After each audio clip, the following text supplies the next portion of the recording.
Hello and welcome to another episode of my Working with Apple series.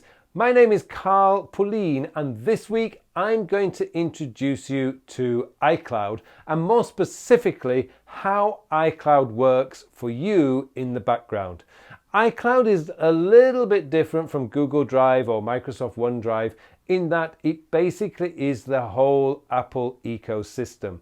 And in this video, which I have stolen from my Create Your Own Apple Productivity course, which I updated a couple of weeks ago, I want to explain to you exactly how iCloud works and why you should be using it if you're in the Apple ecosystem.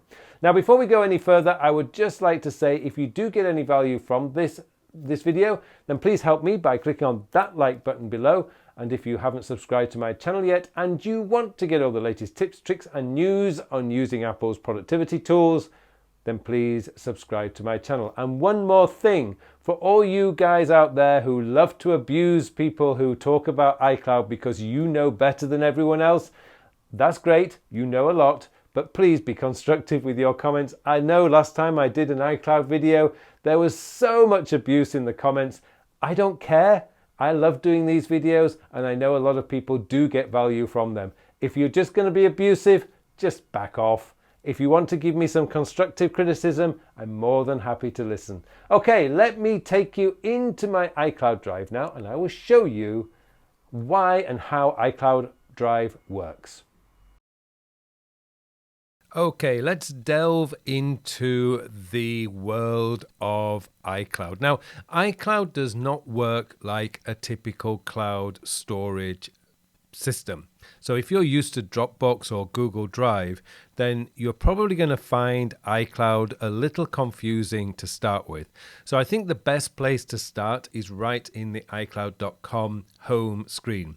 So what you'll see here is I've got my mail, contacts, calendar, photos, iCloud Drive, notes, reminders, pages, numbers, keynote, find my iPhone. News Publisher is simply there because I actually run my blog also on Apple News. Now, if you're not using that, then you won't have News Publisher, so don't panic. That's just an additional item that I have simply because my blog is also available on Apple News. So what do we have? So your iCloud is the kind of like the system behind the system. This is where all your Apple stuff is automatically stored. So for example, you have your photos. Now, if you're just using the free 5 gigabytes that Apple give you, then and you take a lot of photos, you're probably going to find that you're getting constant reminders to upgrade to a higher level. And you can upgrade, I believe it's to like 2, I think it's 3 gigabytes, 5 gigabytes, and up to a terabyte. And if you're into the Apple One, it will now give you 2 terabytes of space in your iCloud. And it's not too expensive. I believe it's the most expensive one which I'm using, which is, I think it's 1 terabyte, is actually just $9.99 a month. And I use family sharing, so my wife and I share the same amount of space in one. And it's more than enough space. I believe actually it's 2 terabytes that I actually have. So essentially what you have is everything is stored that you want to store in iCloud. Now you can change your preferences by simply going into preferences, and I'll just do that for you. So we're going to preferences and we're going to my iCloud. So let's go to my iCloud. So I think it's here. So essentially I have my family sharing and all this stuff is which I'm sharing with my family. That's not where I wanted to go. What I want to do is to go to my Apple ID. And if we go to my iCloud Drive, you can now, so here is my option. So all of this is turned on. So you can turn these on and off. If you don't want your photos stored in iCloud, you can turn it off. But remember, you have no backups if you're using it. So yeah, I do have 2 terabytes of space. My mail is also there, my contents, my contacts, my calendar, reminders, notes, keychain, all these things are here on my iCloud, all stored in iCloud. And with my iCloud options, if I click on this and just click on this, what that will do is I can now decide which of the applications that I use actually are going to store stuff in iCloud. Now I've got pretty much most stuff turned on. so that it's shared across all my devices. And that's essentially why you turn this on. You turn this on so it will share across all your devices.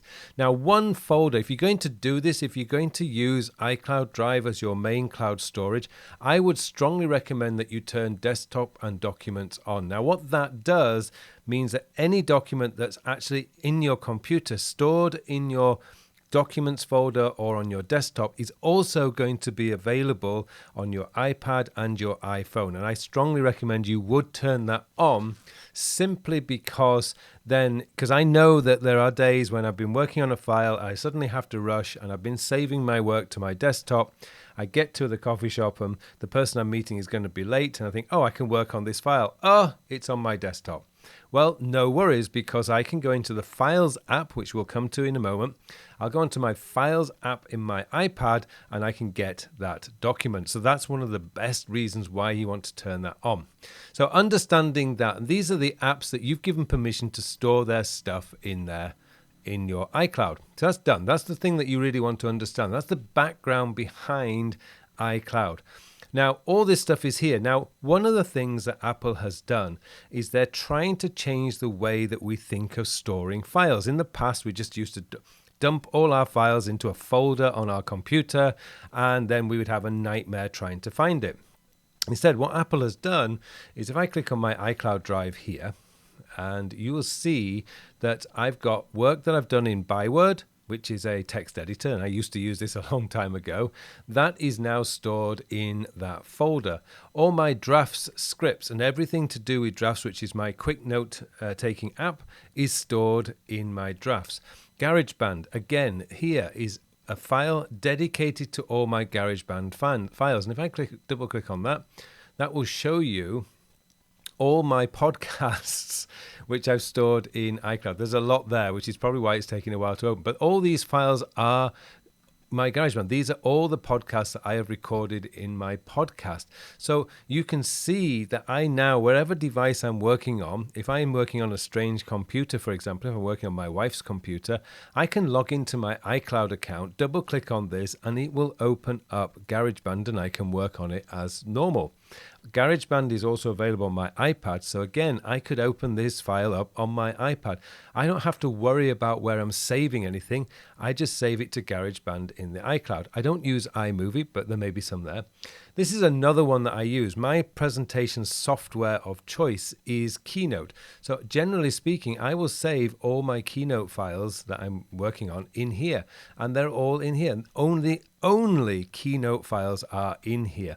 And this is the idea that Apple came up with, which is allowing you not to have to think about the files that you're saving, because they will automatically save in Keynote in iCloud. Now, it doesn't have to be that way. If you prefer the traditional way, you can choose where you save the file. I've just now got into the habit of saving pretty much everything related to Numbers, Keynote, and Pages, for example, in iCloud under their app things, because I open up the apps and it's just easy to find the stuff. I also have my regular files. So I've got online course files, documents are all kept in here. Online courses that I am taking as a student, all the details I've got are in there. I've got my downloads folder, which is actually from my computer, my documents and my desktop. I've got my coaching files, my business files here, books that I've actually created, books that I've written. I've shared this file here. So any document, file folder that you shared will actually have this people icon in the folder. So it's shared by me. I've shared it. And so it tells me everything that I need. So iCloud Drive doesn't operate in the same way that your traditional cloud storage service would use. I would get into the habit of trusting that iCloud is smart enough to know that you're working on a Keynote file, for example, and when you click save, it's going to save that file right in there. That makes it so much easier for when you're using files, not iCloud Drive, but files on your iOS device. And it's just I've got used to it now, and it's a really, really good way of doing it. So for example, if we go back into my GarageBand, I can click on that, and now I have a number of options. I can download the file, I can actually upload a file, I can create a folder, I can delete the file here from iCloudDrive.com. I can mail it, I can mail the link to somebody, and I can share that file with somebody, just like you can do on your desktop computer. So iCloud Drive doesn't work in the same way that you would expect from a traditional cloud service. iCloud Drive is essentially everything you need for your for managing your productivity apps, if you like, within iCloud.com. And I've, over about 2 or 3 years ago, I actually shifted to using iCloud Drive as my main drive service, and I found it seamless. It just intuitively works. It's always there when I need it. Files that I'm currently working on are always downloaded to my computer. Now, another thing that you should understand is if you've got a file that you created 6 months ago, let's go back into my, let's say I go into my Keynote files here. And let's say I was working on this, something down here, which I was working on the 30th of September 2017. Let's see, I can zoom in on that. So my Time and Life Mastery course, the design documents that I worked on in 2017, it's there, but it will not be on my computer. I will have to download that first. That's something you need to, because iCloud Drive is smart enough to know that you're not working on a file, so why have it taking up space on your computer? So it will put it up into the cloud. If you need it, all you need to do is double click on it. So that's essentially how iCloud Drive works. And the best place to show you how it works is actually through the Safari interface, because you can see everything together. All this is available to me.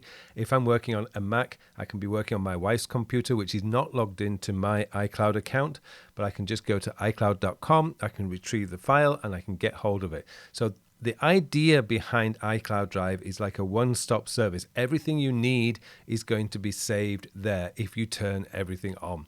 So hopefully that's given you a good overview of how iCloud Drive works. It's basically going to hold everything that you need for your services that you want to require. And they're all up here. If you just click on iCloud Drive, you can get to your mail, your contacts, your calendar. It's all there. You can even change your settings for your iCloud service by directly from this place. So that's just your overview. What I'm going to do in the next lesson is I'm going to show you how this then transfers to files on your iPad and indeed your iPhone as well. Okay, let's move on to that lesson. Well, thank you very much for watching this video. Now, if you want to take your Apple productivity systems to the next level and you want to bring in your calendar, your reminders, your iCloud and your Apple Notes all together into one beautiful productivity system, then please take a look at my Create Your Own Apple Productivity System course. It's completely updated for Mac OS Big Sur and iOS 14, and it's readily available now. All you need to do is pop over to my Learning Center, get yourself enrolled, and within about 90 minutes to 2 hours, you're going to have yourself the know-how to build your very own Apple productivity system. I hope you join me in this course.